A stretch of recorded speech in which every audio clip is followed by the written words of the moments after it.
Perjanjian Hudaybiyah berawal dari mimpi Nabi Muhammad. Di tengah hamparan pasir yang membentang luas, di bawah cakrawala yang tak terbatas, terukir kisah yang akan selalu hidup dalam ingatan umat Islam. Kisah ini berawal dari mimpi yang menggugah jiwa Nabi Muhammad. Dalam keheningan malam, beliau bermimpi melihat dirinya bersama para sahabat memasuki Makkah dengan aman, melakukan tawaf di sekitar Ka'bah. Mimpi ini bukan sekadar bunga tidur, melainkan sebuah isyarat ilahi yang membangkitkan semangat dan tekad. Pada bulan Zulkadah tahun ke-6 Hijriah, Rasulullah mengundang sahabatnya untuk menunaikan ibadah umrah ke Makkah. Mereka meninggalkan Madinah, bukan dengan gemerincing senjata, melainkan dengan hati yang dipenuhi harapan dan damai.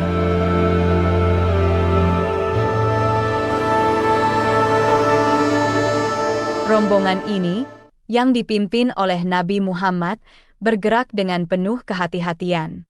Mereka membawa pedang, namun hanya sebagai perlengkapan perjalanan, bukan untuk pertempuran. Ini adalah simbol dari niat mereka yang tulus untuk beribadah, bukan untuk berkonflik. Perjalanan menuju Makkah bukanlah perjalanan yang mudah. Mereka harus melewati padang pasir yang ganas, di bawah terik matahari yang membakar. Namun, kekuatan iman dan kebersamaan membuat mereka tetap bertahan.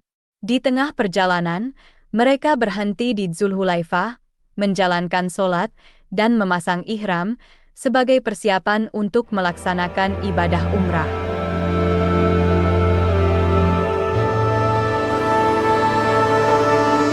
Ketika kabar tentang rombongan Nabi Muhammad yang hendak melakukan umrah terdengar oleh kaum Quraisy, suasana di Makkah menjadi tegang.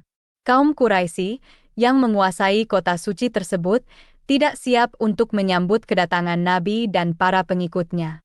Mereka, yang masih menyimpan dendam akibat kekalahan dalam Perang Khandaq, bertekad untuk menghalangi rombongan tersebut, bahkan jika harus dengan kekerasan.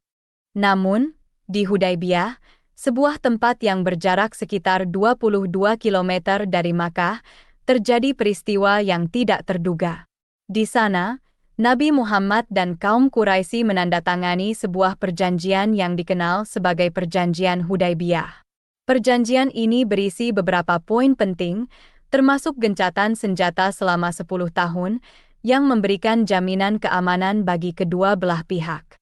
Salah satu momen yang paling menonjol dalam perjanjian ini adalah ketika Nabi Muhammad menunjukkan sikap rendah hati dan diplomasi.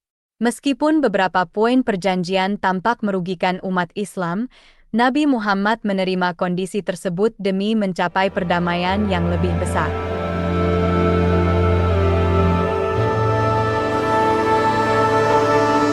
Perjanjian Hudaybiyah memiliki isi yang sangat strategis dan simbolis.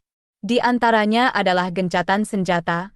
Perjanjian ini menetapkan gencatan senjata antara umat Islam dan kaum Quraisy selama 10 tahun, yang bertujuan untuk mengurangi ketegangan dan memberikan kesempatan bagi kedua belah pihak untuk hidup dalam perdamaian.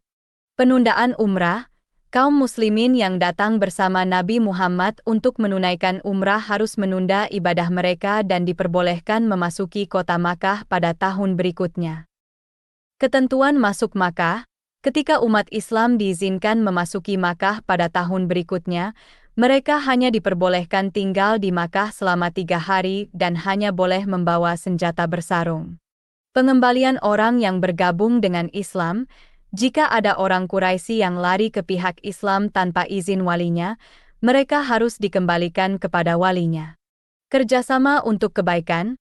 Perjanjian ini juga mencakup kesepakatan untuk bekerja sama dalam hal-hal yang membawa kebaikan bagi kedua belah pihak.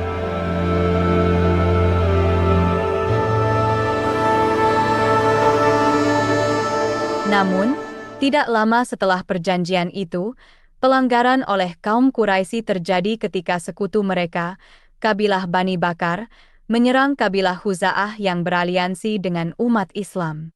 Pelanggaran ini memicu peristiwa Fathul Makkah, di mana umat Islam memasuki Makkah tanpa pertumpahan darah dan meruntuhkan simbol-simbol keberhalaan di depan Ka'bah. Kisah perjanjian Hudaybiyah mengajarkan kita bahwa kesabaran, ketabahan, dan diplomasi adalah kunci untuk mencapai kemenangan yang berkelanjutan. Ini adalah pelajaran yang masih relevan hingga hari ini, mengajarkan kita tentang kekuatan perdamaian dan rekonsiliasi. Perjanjian ini tidak hanya membuka jalan bagi penyebaran Islam tetapi juga menunjukkan pengakuan terhadap Rasulullah dan negara Islam di Madinah, serta memperkuat hubungan dengan kabilah Arab lainnya.